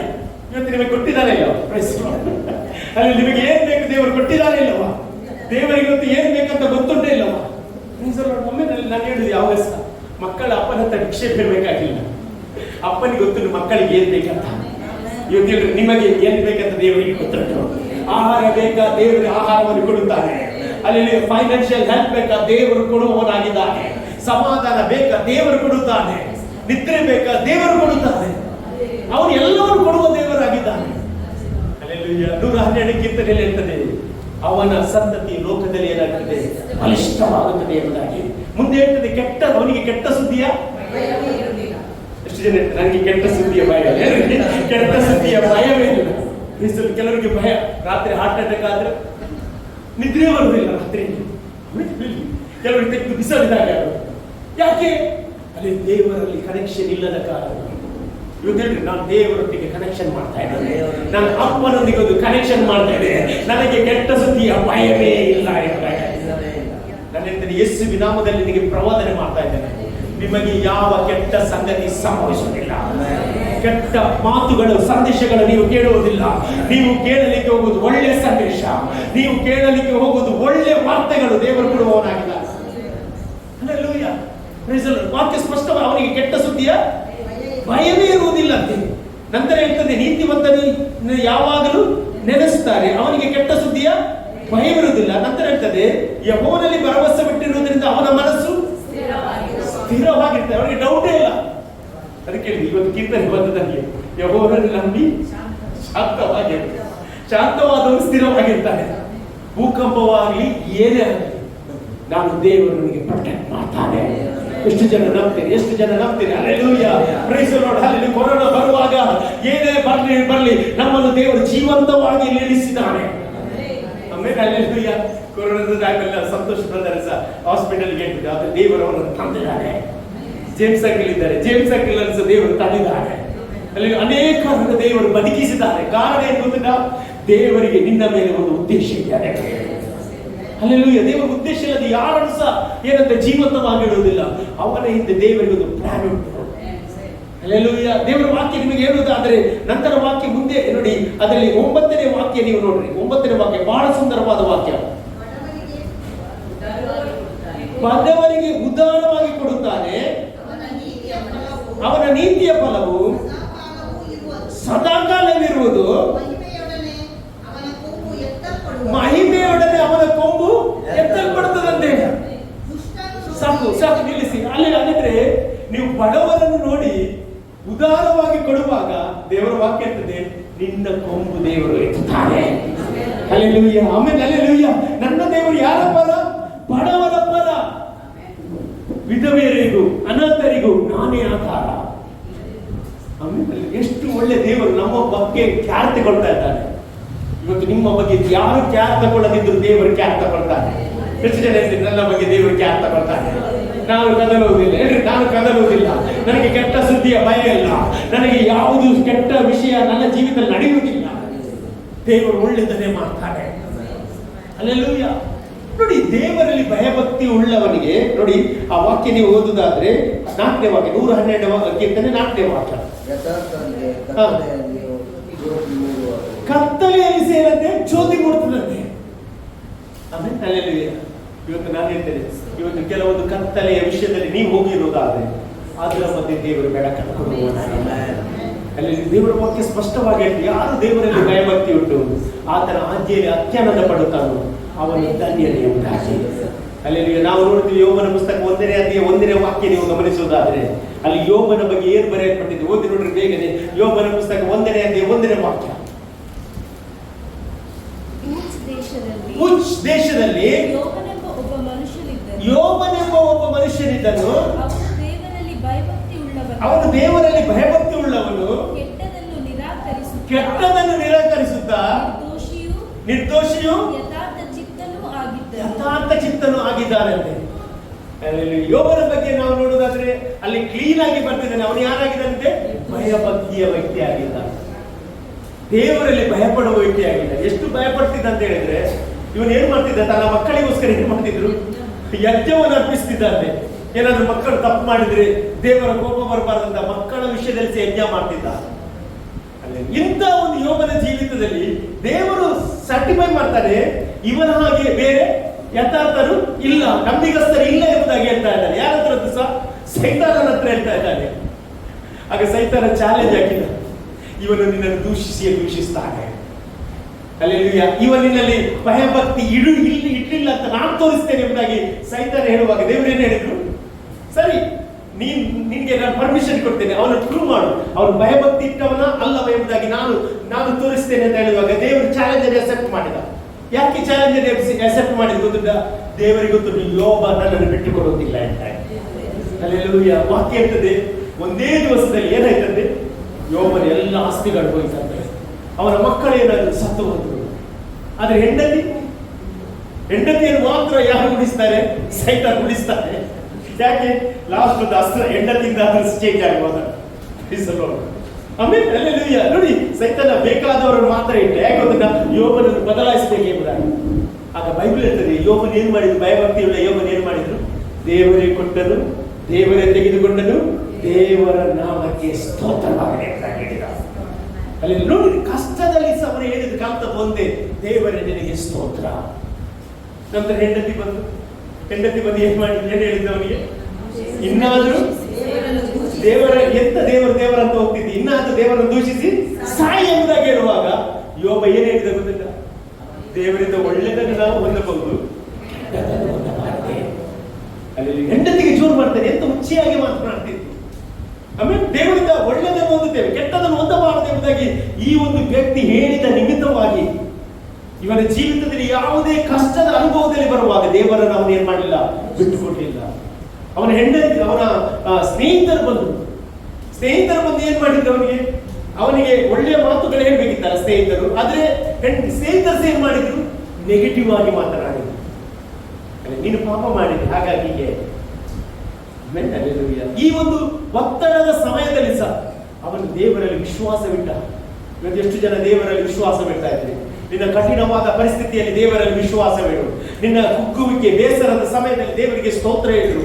ದೇವರ ಅದ್ಭುತಗಳನ್ನು ಆತನು ಮಾಡುವವನಾಗಿದ್ದಾನೆ. ಅಲ್ಲಿ ವಾಕ್ಯ ಇರ್ತದೆ, ಅದೇ ಯೋಬನ ಪುಸ್ತಕ 42ನೇ ಅಧ್ಯಾಯದಲ್ಲಿ ನೀವು ನೋಡುವಾಗ ಅವರು ದೇವರ ಮುಂದೆ ಒಂದು ಮಾತು ಹೇಳ್ತಾರೆ, ಏನು ಗೊತ್ತಿಲ್ಲ? ನೀನು ಸಕಲ ಕಾರ್ಯವನ್ನು ಮಾಡಲಿಕ್ಕೆ ಶಕ್ತನು, ಯಾವ ಕಾರ್ಯವು ನಿನಗೆ ಅಸಾಧ್ಯವಲ್ಲ. ಎಷ್ಟು ಜನ ಆಗ್ತೀವಿ ಅಲ್ಲೆಲ್ಲೂಯಾ. ಸಾಕ್ಷಿ ಹೇಳುವ ಮೊದಲು ಹೇಳಿದ್ರು, ದೇವರಿಗೆ ಅಸಾಧ್ಯವಾದ ಕಾರ್ಯ ಯಾವುದಿಲ್ಲ. ಯೋಬನಿಗೆ ಗೊತ್ತಾಯ್ತು, ನನ್ನ ಮಕ್ಕಳು ಹೋಗಿರಬಹುದು, ನನ್ನ ಆಸ್ತಿ ಹೋಗಿರಬಹುದು, ಅದನ್ನು ತಿರುಗಿ ಕೊಡುವ ಸಾಮರ್ಥ್ಯ ನನ್ನ ದೇವರಿಗೆ ಉಂಟು ಎಂಬುದಾಗಿ ಗೊತ್ತಾಯ್ತು. ಇವತ್ತು ನಾನು ಯೇಸುವಿನ ನಾಮದಲ್ಲಿ ನಿಮಗೆ ಪ್ರವಾದನೆ ಹೇಳ್ತಾ ಇದ್ದೇನೆ, ನೀವು ಏನಾದರೂ ಕಳೆದುಕೊಂಡಿದ್ರೆ ಯೇಸುವಿನ ನಾಮದಲ್ಲಿ ದೇವರು ನಿಮಗೆ ತಿರುಗಿ ಕೊಡುವವನಾಗಿದ್ದಾನೆ. ಯಾಕಂದ್ರೆ ನಿಮ್ಮ ಭಯಭಕ್ತಿ ನೀವು ಬಿಡಬೇಡ್ರಿ, ದೇವರನ್ನು ಗಟ್ಟಿಯಾಗಿ ಹೇಳ್ಕೊಡ್ರಿ. ಎಲ್ಲಿಯ ತನಕ ಅಂತ ಹೇಳಿದ್ರೆ ದೇವರು ನಿಮಗೆ ಉತ್ತರ ಕೊಡುವ ತನಕ. Alleluia, praise the Lord. ಆಗ ಬೈಬಲ್ ಹೇಳ್ತದೆ, ಯೋಬನಿಗೆ ಏನ್ ಮಾಡಿದ್ರಂತೆ? ನೆಕ್ಸ್ಟ್ ಏನ್ ಮಾಡಿದ್ರಂತೆ? 10 ಮಂದಿ ಮಕ್ಕಳನ್ನು ತಿರುಗಿ ಕೊಟ್ಟಾರೆ. ಮೊದಲ 10 ಮಕ್ಕಳು ಏನಾದ್ರು ಸತ್ತು ಹೋದ್ರು, ಆದ್ರೆ ಪುನಃ 10 ಮಕ್ಕಳನ್ನು ದೇವರು ಕೊಟ್ಟಾರೆ. ಎಷ್ಟು ಮಕ್ಕಳಾದ್ರೂ ಉಂಟಾಗಿದೆ? 7 ಮಕ್ಕಳು, 10 ಮಕ್ಕಳು, ಈಗ 10 ಮಕ್ಕಳು. ಎಷ್ಟಾಯ್ತು? 10 ಮಕ್ಕಳು. ಡಬಲ್ ಪೋರ್ಷನ್ ಆಫ್ ಬ್ಲೆಸ್ಸಿಂಗ್ ಯೋಬನಿಗೆ ಸಿಕ್ಕಿತು. ಎಷ್ಟು ಜನ ಆಸೆ ಪಡ್ತಾ ಇದ್ದಾರೆ, ನನ್ನ ಜೀವಿತದಲ್ಲಿ ಸಹ ದೇವರು ಆಶೀರ್ವಾದ ಮಾಡುತ್ತಾನೆ. ಅಲ್ಲೆಲ್ಲೂಯಾ. ನೀವು ನಂಬಿಕೆಯನ್ನು ಬಿಡಬೇಡ್ರಿ, ನಂಬಿಕೆಯನ್ನು ಬಿಡಬೇಡ್ರಿ. ಅಲ್ಲೆಲ್ಲೂಯಾ, ನಂಬಿಕೆಯನ್ನು ಬಿಡಬೇಡ್ರಿ, ನಿರೀಕ್ಷೆಯನ್ನು ಬಿಡಬೇಡ್ರಿ. ನನ್ನ ದೇವರು ನಿಮ್ಮ ಜೀವಿತದಲ್ಲಿ ಅದ್ಭುತಗಳನ್ನು ಆತನು ಮಾಡುವವನಾಗಿದ್ದಾನೆ. ನೀವು ನೋಡಿ ಯೆಹೋಶುವ ಪಟ ಎಂಬ ಅರಸನ ಬಗ್ಗೆ ನಾವು ನೋಡುವುದಾದರೆ, ನೀವು 2 ಪೂರ್ವಕಾಲ ವೃತ್ತಾಂತ 17ನೇ ಅಧ್ಯಾಯ ಅದರಲ್ಲಿ 4ನೇ ವಾಕ್ಯವನ್ನು ಓದಿರಿ. 2 ಪೂರ್ವಕಾಲ ವೃತ್ತಾಂತ 17ನೇ ಅಧ್ಯಾಯ 4ನೇ ವಾಕ್ಯ. ಇವನು ಇಸ್ರಾಯೇಲರಂತೆ ನಡೆಯದೆ ತನ್ನ ತಂದೆಯ ದೇವರ ಭಕ್ತನಾಗಿ ಆತನ ಆಜ್ಞೆಗಳನ್ನು ಅನುಸರಿಸಿದನು. ಇವನು ಏನ್ ಮಾಡಿದಂತೆ? ಭಯಭಕ್ತಿಯಿಂದ ಜೀವಿಸಿದ, ಆಜ್ಞೆಯನ್ನು ಕೈಗೊಂಡು ನಡೆದ ವ್ಯಕ್ತಿ ಯಾರಾಗಿದ್ದಾನೆ? ಯೆಹೋಶುವ ಭಟನಾಗಿದ್ದಾನೆ. ಮತ್ತೆ ಆದದರಿಂದ ನೋಡಿ, ಅವನು ಭಯಭಕ್ತಿಯ ಜೀವಿತ ನಡೆಸಿದ್ರಿಂದ, ದೇವರ ಆಜ್ಞೆಯನ್ನು ಕೈಗೊಂಡು ನಡೆದುದರಿಂದ ಏನಾಯ್ತು? ಯೆಹೋವನು ಇವನ ರಾಜ್ಯಾಧಿಕಾರವನ್ನು ಸ್ಥಿರಪಡಿಸಿದ. ಇವನು ಏನ್ ಮಾಡಿದಂತೆ? ಇವನ ರಾಜ್ಯಾಧಿಕಾರವನ್ನು ಏನ್ ಮಾಡಿದ? ಎಷ್ಟು ಜನ ಹೇಳ್ತೀನಿ, ನನ್ನ ಕುಟುಂಬವನ್ನು ದೇವರು ಸ್ಥಿರಪಡಿಸ್ತಾನೆ, ನನ್ನ ಆರೋಗ್ಯವನ್ನು ದೇವರು ಸ್ಥಿರಪಡಿಸುತ್ತಾನೆ. ಯಾಕಂದ್ರೆ ದೇವರೇ ನಿಮ್ಮನ್ನು ಸ್ಥಿರವಾಗಿ ನಿಲ್ಲಿಸುವವನಾಗಿದ್ದಾನೆ. ದೇವರೇ ನಿಮಗೆ ದೀರ್ಘಾಯುಷ್ಯವನ್ನು ಕೊಡುವವನಾಗಿದ್ದಾನೆ. ಕೀರ್ತನೆಯಲ್ಲಿ ಸರ್ವಾಧಿಕಾರವು ದೇವರದ್ದೇ, ಆಮೇಲೆ ಬೇರೆ ಯಾರ್ದಲ್ಲ, ದೇವರದ್ದೇ ಅಲ್ಲ ಸರ್. ದೇವರು ನಮಗೆ ಆಯುಷ್ಯ ಕೊಟ್ಟರೆ ಮಾತ್ರ ನಾಳೆ ನಾವು ಜೀವಿಸ್ತೇವೆ. ಆಮೇಲೆ ಅಲ್ಲಿ ರಾಜಾಧಿಕಾರವನ್ನು ಸ್ಥಿರಪಡಿಸಿದ್ದಾನೆ. ಯೆಹೂದ್ಯರೆಲ್ಲರೂ ಯೆಹೋಷಾಫಾಟನಿಗೆ ಕಾಣಿಕೆ ಕೊಡುತ್ತಿದ್ದರಿಂದ ಇವನ ಘನತೆಗಳು ಹೆಚ್ಚಾದವು. ಇವನು ಯೆಹೋವನ ಮಾರ್ಗದಲ್ಲಿ ನಡೆದು ಧೈರ್ಯಗೊಂಡನು. ಇವನು ಏನಂತೆ? ಧೈರ್ಯಗೊಂಡನು. ಇವನ ಘನತೆ ಏನಾಯ್ತು? ಹೆಚ್ಚೆಚ್ಚಾಯಿತಂತೆ. ನಾನು ಹೇಳ್ತೇನೆ, ಇವತ್ತು ನೀನು ದೇವರಲ್ಲಿ ಭಯಭಕ್ತಿ ಇರುವಾಗ ನಿನ್ನ ರೆಸ್ಪೆಕ್ಟ್ ದೇವರು ಜಾಸ್ತಿ ಮಾಡ್ತಾನೆ. ಎಷ್ಟು ಜನ ನಂಬ್ತೀರಿ? ಅಲ್ಲೆಲ್ಲೂಯ್ಯ, ನನ್ನ ದೇವರು ನನ್ನನ್ನು ಸನ್ಮಾನ ಮಾಡುವವನಾಗಿದ್ದಾನೆ. ಅಲ್ಲೆಲ್ಲೂಯ್ಯ, ಸನ್ಮಾನ ದೇವರಿಂದಲೇ ಬರುತ್ತದೆ. ಜಯ ಯಾರಿಂದ ಬರ್ತದೆ? ದೇವರಿಂದಲೇ ಬರ್ತದೆ. ಆಮೇಲೆ ಅಲ್ಲೆಲ್ಲೂಯ್ಯ, ನಿಮಗೆ ಜಯ ಯಾರು ಕೊಡುವುದು? ದೇವರೇ ಕೊಡುವುದು, ನಾವಲ್ಲ. ಜಯ ಕೊಡುವುದು ದೇವರಾಗಿದ್ದಾನೆ. ಇವತ್ತು ನಾನು ಹೇಳ್ತೇನೆ, ನಿಮ್ಮಲ್ಲಿ ಜಯ ಕೊಡುವವನು ದೇವರೇ ಆಗಿದ್ದಾನೆ, ಘನತೆಯನ್ನು ಕೊಡುವವನು ದೇವರೇ ಆಗಿದ್ದಾನೆ. ಇಂಥ ಭಯಭಕ್ತಿಯ ಜೀವಿತ ನಡೆಸುವ ಯೆಹೋಶುವನ ವಿರುದ್ಧ 3 ಅರಸರುಗಳು ಏನ್ ಮಾಡ್ತಾರೆ? ಯುದ್ಧಕ್ಕೆ ಬರ್ತಾರೆ. 3 ಅರಸರುಗಳು ಬರುವಾಗ ಇವನಿಗೆ ಅವರನ್ನು ಎದುರಿಸಲಿಕ್ಕೆ ಆಗಲಿಲ್ಲ. ಒಂದು ಕ್ಷಣ ಭಯಪಟ್ಟ, ಆದ್ರೆ ದೇವರನ್ನು ಅಂದುಕೊಂಡು ಹೇಳ್ತಾ ಇದ್ದಾನೆ, ಅವರನ್ನು ಎದುರಿಸಲಿಕ್ಕೆ ನನ್ನಲ್ಲಿ ಬಲ ಇಲ್ಲ, ನನ್ನ ಕಣ್ಣುಗಳು ನಿನ್ನನ್ನೇ ನೋಡುತ್ತವೆ. ಎಷ್ಟು ಜನ ಇವತ್ತು ದೇವರ ಕಣ್ಣುಗಳನ್ನು ನೋಡಲಿಕ್ಕೆ ಹೋಗ್ತೀರಿ? ನಿಮ್ಮ ಕಣ್ಣುಗಳು ದೇವರನ್ನು ನೋಡುವುದಾದರೆ ನಿಮ್ಮ ಜೀವಿತದಲ್ಲಿ ದೇವರು ಯುದ್ಧ ಮಾಡುತ್ತಾನೆ. ನಿಮ್ಮ ಜೀವಿತದಲ್ಲಿ ಆಶೀರ್ವಾದವನ್ನು ದೇವರು ಕೊಡುವವನಾಗಿದ್ದಾನೆ. Hallelujah, praise the lord. ನಾನು ನಂಬ್ತೇನೆ, ಹುಟ್ಟಿದಪ್ಪ ಆಚರಿಸಿದ ದೇವರ ಮಕ್ಕಳಿಗೆ ನಾನು ಹೇಳುವುದೇನೆಂತ ಹೇಳಿದ್ರೆ, ನಿಮ್ಮ ಕಣ್ಣುಗಳು ಯಾವಾಗಲೂ ದೇವರನ್ನು ನೋಡುತ್ತಾರೆ. ಹಲ್ಲೆಲೂಯಾ. ಕೆಲವೊಂದು ಅಸಾಧ್ಯವಾದ ಸಂಗತಿಗಳನ್ನು ದೇವರು ಮಾಡುತ್ತಾನೆ. ದೇವರಿಗೆ ಎಲ್ಲವೂ ಸಾಧ್ಯ, ಎಲ್ಲರಿಗೆ ಸಾಧ್ಯ. ನಾನು ಹೇಳ್ತೇನೆ, ನಿಮ್ಮ ವಿಷಯದಲ್ಲಿ ದೇವರಿಗೆ ಒಂದು ದೊಡ್ಡ ಪ್ಲಾನ್ ಇರುವುದರಿಂದ ನಾನು ಹೇಳ್ತೇನೆ, ದೇವರು ಕೆಲವೊಂದು ನಡೆಯದ ಕಾರ್ಯಗಳ ನಡೆಯುವಂತೆ ದೇವರು ಮಾಡುತ್ತಾರೆ. ಆಮೇಲೆ ಅವನು ಹೇಳ್ತಾನೆ, ನನ್ನಲ್ಲಿ ಬಲೆ, ನನ್ನ ಕಣ್ಣುಗಳು ನಿನ್ನನ್ನೇ ನೋಡುತ್ತವೆ ಎಂಬುದಾಗಿ ಹೇಳ್ತಾ ಇದ್ದಾರೆ. ಆಗ ನೋಡಿ, ದೇವರು ಒಂದು ಮಾತು ಹೇಳ್ತಾನೆ, ಯೆಹೋಶುವನೇ, ಈ ಸರ್ತಿ ನೀನು ಯುದ್ಧ ಮಾಡಬೇಕಾಗಿಲ್ಲ, ಈ ಸರ್ತಿ ನಾನು ನಿನಗೋಸ್ಕರ ಯುದ್ಧ ಮಾಡ್ತೇನೆ. ಎಷ್ಟು ಜನ ಹೇಳ್ತೀರಿ? ಹಲ್ಲೆಲೂಯಾ, ದೇವರೇ ನನಗೋಸ್ಕರ ಯುದ್ಧ ಮಾಡುವ ದೇವರು ನೀನು ಹೇಳ್ರಿ, ನನ್ನನ್ನು ನಡೆಸುವವನು ನೀನು ಎಂಬುದಾಗಿ ಹೇಳ್ರಿ. ಅಲ್ಲಿ ಯಾಕಂತ ಹೇಳಿದ್ರೆ, ದೇವರಿಗೆ ಸ್ತೋತ್ರ ಹೇಳುವಾಗಲೇ ದೇವರು ಯುದ್ಧ ಮಾಡುವವನಾಗಿದ್ದಾನೆ. ಯೆಹೋಶುವ ಪಟ್ಟ ನಂತರ ಮಾಡಿದೆ ಗೊತ್ತಿಲ್ಲ, ಒಂದು ಆರಾಧನಾ ತಂಡವನ್ನು ರೆಡಿ ಮಾಡಿ ಮೊದಲು ಕಳಿಸ್ತಾರೆ. ಅವರು ಹೇಗೆ ಆರಾಧನೆ ಮಾಡ್ತಾರೆ? ಸ್ತುತಿಸ್ತಾರೆ, ಯೆಹೋವನಿಗೆ ಕೃತಜ್ಞ ಸ್ತುತಿ ಮಾಡ್ರಿ, ಆತನು ಒಳ್ಳೆಯವನೆಂಬುದಾಗಿ ಹಾಡುತ್ತಾ ಮುಂದೆ ಹೋಗುವಾಗ ಅಲ್ಲಿ ಬೈಬಲ್ ಹೇಳ್ತಿದೆ, 3 ಅರಸರುಗಳು ಏನ್ ಮಾಡ್ತಾರೆ ಅಂತ ಹೇಳಿದ್ರೆ, ಅವರವರೇ ಜಗಳ ಮಾಡಿ ಏನಂತ ಮಾಡ್ತಾರೆ, ಅವರು ಸಾಯ್ತಾರಂತೆ. ಯೆಹೋಶುವ ಪಟ್ಟ ಯುದ್ಧಕ್ಕೆ ಹೋಗ್ಲಿಲ್ಲ. ಯೆಹೋಶುವ ಪಟ್ಟ ಜಸ್ಟ್ ಆರಾಧನೆ ಮಾಡ್ತಾ ಮುಂದೆ ಹೋದದ್ದು. ಮುಂದೆ ಹೋಗಿ ನೋಡುವಾಗ ಎಲ್ಲ ಸತ್ತ ಹೆಣ, ಎಲ್ಲರೂ ಸತ್ತು ಹೋಗಿದ್ದಾರೆ. ಯುದ್ಧ ಮಾಡಿದ್ಯಾರು? ದೇವರು ಯುದ್ಧ ಮಾಡಿದ. ಯಾಕೆ? ಅವನು ಭಯಭಕ್ತಿಯಿಂದ ಜೀವಿತ ಮಾಡಿದ್ರಿಂದ. ಇವತ್ತು ನೀನು ಭಯಭಕ್ತಿಯ ಜೀವಿತ ನಡೆಸುವುದಾದರೆ ನಿನಗೋಸ್ಕರ ಒಬ್ಬ ದೇವರಿದ್ದಾನೆ. ಆತನ ಪರಲೋಕದಲ್ಲಿ ಇದ್ದುಕೊಂಡು ನಿನಗೋಸ್ಕರ ಯುದ್ಧ ಮಾಡುವವನಾಗಿದ್ದಾನೆ. ಅಲ್ಲಿ ವಾಕ್ಯ ಸ್ಪಷ್ಟವಾಗಿ ಹೇಳ್ತದೆ. ನಂತರ ಏನ್ ಮಾಡಿದಂತೆ ಅವರು ಒಳ್ಳೆಯ ನೋಡಿದ್ರು. ಇವರು ಒಳ್ಳೆ ಹೊಡಿಲಿಕ್ಕೆಲ್ಲ ಹೋಗುತ್ತೆ. ಇವರು ಜಸ್ಟ್ ಅವನು ಯುದ್ಧ ಮಾಡಿದಂತೆ ಇವರು ಎದುರು ಹೋದ್ರು ಅಷ್ಟೇ. ದೇವರು ಹೇಳಿದ್ರು, ಇವರು ಜಯಿಸಿದ್ರು, ಕೊಳ್ಳೆಯನ್ನು ಸಂಪಾದಿಸಿದ್ರು. ಇವತ್ತು ನಾನು ಯೇಸುವಿನ ನಾಮದಲ್ಲಿ ಪ್ರಮಾಣ ಹೇಳ್ತೇನೆ, ಶತ್ರುವಿನ ಎಲ್ಲ ಕತ್ತಲೆಯಲ್ಲಿಟ್ಟಿದ್ದ ನೀತಿ ನಿಕ್ಷೇಪವನ್ನು ದೇವರು ನಿನಗೆ ಕೊಡ್ಲಿಕ್ಕೆ ಹೋಗ್ತಾ ಇದ್ದಾನೆ. ನನ್ನ ಬಲವಾಗಿ ನಂಬ್ತೇನೆ, ಇವತ್ತಿನಿಂದ ದೇವರು ನಿನಗೆ ಕೆಲವೊಂದು ಆಶೀರ್ವಾದಗಳನ್ನು ರಿಲೀಸ್ ಮಾಡ್ಲಿಕ್ಕೆ ಹೋಗ್ತಾ ಇದ್ದಾನೆ. ನೀನು ಹಬ್ಬ ಅಂತ ಕರೆಯುವಾಗ, ದೇವರಿಗೆ ಸ್ತೋತ್ರ ಎಂಬುದಾಗಿ ಹೇಳುವಾಗ, ಸ್ತೋತ್ರದ ಮಧ್ಯೆ ಇಳಿದು ಬರುವ ದೇವರೇ ನಮ್ಮ ದೇವರಾಗಿದ್ದಾನೆ. ಯೋಶುವ ಪಟ್ಟಣಿಗೆ ಒಂದು ದೊಡ್ಡ ಜಯ ದೇವರು ಕೊಟ್ಟ. ಇವತ್ತು ಅದೇ ದೇವರು ನಿಮಗೊಂದು ದೊಡ್ಡ ಜಯವನ್ನು ಕೊಡುವವನಾಗಿದ್ದಾನೆ. ಎಷ್ಟು ಜನ ಹೇಳ್ತಾರೆ ಜಯ ಕೊಡುವ ದೇವರು ನಮ್ಮ ದೇವರಾಗಿದ್ದಾರೆ. 128ನೇ ಕೀರ್ತನೆ 1ನೇ ವಾಕ್ಯ ಹೇಳ್ತಾರೆ, ಅಲ್ಲಿಗೆ ನಿಲ್ಲಿಸ್ತೇನೆ. 128ನೇ ಕೀರ್ತನೆ 1ನೇ ವಾಕ್ಯ ನೋಡಿ. ಯೆಹೋವನಲ್ಲಿ ಭಯಭಕ್ತಿ ಉಳ್ಳವನಾಗಿ ಆತನ ಮಾರ್ಗದಲ್ಲಿ ನಡೆಯುವವನು ಧನ್ಯನು. ಹಾಗಾದ್ರೆ ನೋಡಿ, ದೇವರ ಮಾರ್ಗ ಅದು ಒಳ್ಳೆಯ ಮಾರ್ಗ, ದೋಷವಿಲ್ಲದ ಮಾರ್ಗ. ಆ ಮಾರ್ಗದಲ್ಲಿ ಯಾರು ಹೋಗ್ತಾನೆ ಅವನು ಆಶೀರ್ವಾದವಾಗ್ತಾನೆ. ಆಮೇಲೆ ನಾನು ಹೇಳ್ತೇನೆ, ದೇವರ ಮಾರ್ಗ ನಿನ್ನನ್ನು ಕೆಟ್ಟದ್ದು ಮಾಡುವುದಿಲ್ಲ, ದೇವರ ಮಾರ್ಗ ನಿನಗೆ ಒಳ್ಳೆಯದನ್ನು ಮಾಡ್ತಾನೆ. ಮತ್ತೆ ಒಂದು ವಿಶೇಷ ಅಲ್ಲಿ ಬೈಬಲ್, ನಿನ್ನ ಕಷ್ಟಾರ್ಜಿತವನ್ನು ನೀನೇ ಅನುಭವಿಸುವಿ, ನೀನು ಧನ್ಯನು. ದೇವರ ಮಕ್ಕಳೇ ನಾನು ಹೇಳ್ತೇನೆ, ನೀವು ಪಟ್ಟ ಶ್ರಮಕ್ಕೆ ತಕ್ಕ ಪ್ರತಿಫಲ ದೇವರು ಕೊಡ್ಲಿಕ್ಕೆ ಹೋಗ್ತಾ ಇದ್ದಾರೆ. ನಾನು ಹೇಳ್ತೇನೆ, ಇಷ್ಟ ತನಕ ಪ್ರತಿಫಲ ಇಲ್ಲವ ದೇವರು ಯಾವಾಗ ಯಾವಾಗ ಯಾವಾಗ ಎಂಬುದಾಗಿ ಪ್ರಶ್ನೆ ಕೇಳ್ತಾ ಇದೆಯಾ? ದೇವರು ಹೇಳ್ತಿದ್ದಾನೆ, ಇವತ್ತು ನಿನ್ನ ಕಷ್ಟಾರ್ಜಿತವನ್ನು ನೀನೇ ಅನುಭವಿಸ್ತಾ, ನಿನಗೆ ನಾನು ಶುಭವನ್ನು ಕೊಡ್ತೇನೆ ಎಂಬುದಾಗಿ ದೇವರು ಹೇಳ್ತಾರೆ. ನಂತರ ವಾಕ್ಯ ಓದುವುದಾದ್ರೆ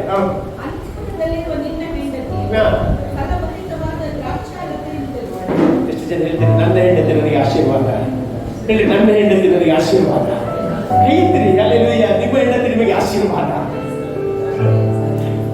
ಆಮೇಲೆ ಒಂದೇ ಮಾತು ಹೇಳ್ಬೇಕು, ಅಲ್ಲಿ ಹೊರಗೆ ಒಳ್ಳೆ ಮಾತು ಹೇಳಿ ಹಿಂದೆ ಹೋಗಿ ಶಪಿಸಬಾರದು. ಈ ಕೀರ್ತನೆ ಕೇಳಿದ ಹೇಳ್ರಿ, ನನ್ನ ಹೆಂಡತಿ ನನಗೆ ಆಶೀರ್ವಾದ. ಆಮೇಲೆ ಹಲ್ಲೆಲೂಯಾ, ಪ್ರೈಸ್ ದಿ ಲಾರ್ಡ್. ನನ್ನ ಜೀವಿತದಲ್ಲಿ ಆತನು ಫಲಭರಿತವಾದಂತಹ ಶಕ್ತಿಯಾಗಿದ್ದಾಳೆ. ನೀನು ಹೇಳಿದ್ರೆ ಅದೇ ರೀತಿ ಆಗಿದ್ದಾಳೆ, ಹೇಳ್ರಿ ಅದೇ ರೀತಿ ಆಗಿದ್ದಾಳೆ. ನಂತರ ವಾಕ್ಯ ಹೇಳ್ರಿ, ನನ್ನ ಸಂಗಡ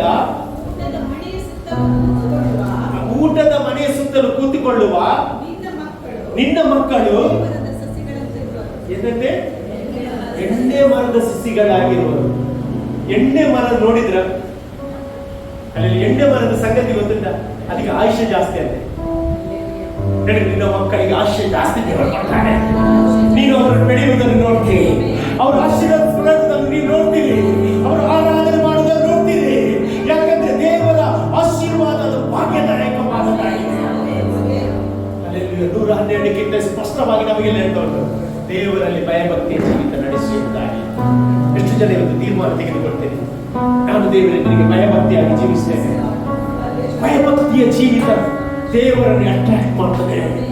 ಇವತ್ತು ನಾನು ಹೇಳ್ತೀನಿ, ಇಲ್ಲಿ ಯಾರಾದರೂ ಕುಳಿತುಕೊಂಡವರ ಜೀವಿತದಲ್ಲಿ ಯಾವುದಾದ್ರೂ ಅಸಾಧ್ಯತೆಯಾದ ಸಂಗತಿ ಇರುವುದಾದರೆ ದೇವರ ಆತ್ಮನಿಗೆ ಹೇಳ್ತಾ ಇದ್ದಾನೆ, ಆತನ ಮಾರ್ಗಕ್ಕೆ ಬಾ. ಆ ಮಾರ್ಗ ದೋಷವಿಲ್ಲದ ಮಾರ್ಗ, ಆ ಮಾರ್ಗ ನಿನ್ನನ್ನು ಆಶೀರ್ವದಿಸುವ ಮಾರ್ಗವಾಗಿದೆ. ನಾವೆಲ್ಲರೂ ದೇವರ ಸಮ್ಮುಖದಲ್ಲಿ ಎದ್ದು ನಿಲ್ಲುವ. ಎಷ್ಟು ಜನ ಈ ವಾಕ್ಯಕ್ಕೋಸ್ಕರ ದೇವರಿಗೆ ಸ್ತೋತ್ರ ಹೇಳ್ತೀನಿ? ನಿಮ್ಮ ಕರ ಎತ್ತಿ ದೇವರಿಗೆ ಸ್ತೋತ್ರ ಹೇಳ್ರಿ. ಓ ರಾಮ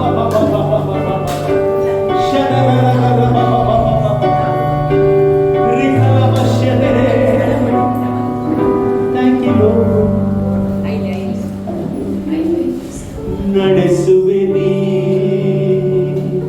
ಎಂದೆಂದು ಕೊನೆವರೆಗೂ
ಜೀವಿತದಲ್ಲಿ ಶುಭ ಕೃಪೆಯು ಪಾಲಿಸಲಿ ಕರ್ತನೆ.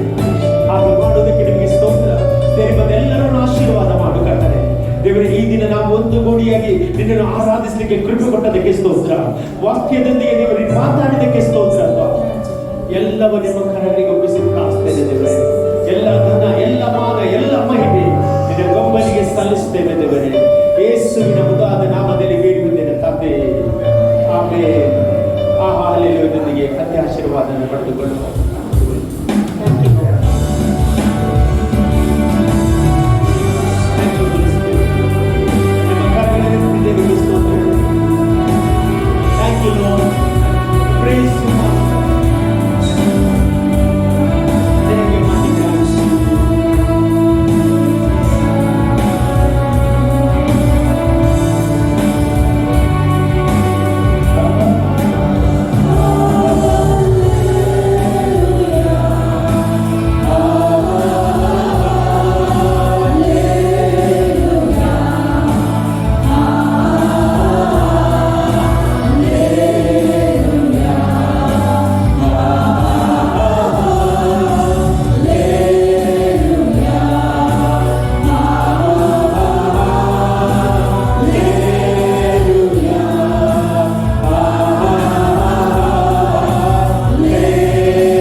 ದೇವರ ಪ್ರೀತಿಯು ಪರಿಶುದ್ಧಾತ್ಮನ ಅನ್ಯೋನ್ಯತೆ ಸಹವಾಸ ಸೇರಿ ಬಂದ ಎಲ್ಲ ದೇವರ ಮಕ್ಕಳೊಂದಿಗೂ ಸಾರಲ್ಪಟ್ಟ ವಾಕ್ಯದೊಂದಿಗೂ ಲೋಕದಲ್ಲಿರುವ ನಂಬಿಗಸ್ತರೊಂದಿಗೆ ನಿತ್ಯ ಕ್ರಿಸ್ತನ ಎರಡನೇ ಮರಣ ತನಕ ನಿತ್ಯ ನಿರಂತರವಾಗಿರಲಿ.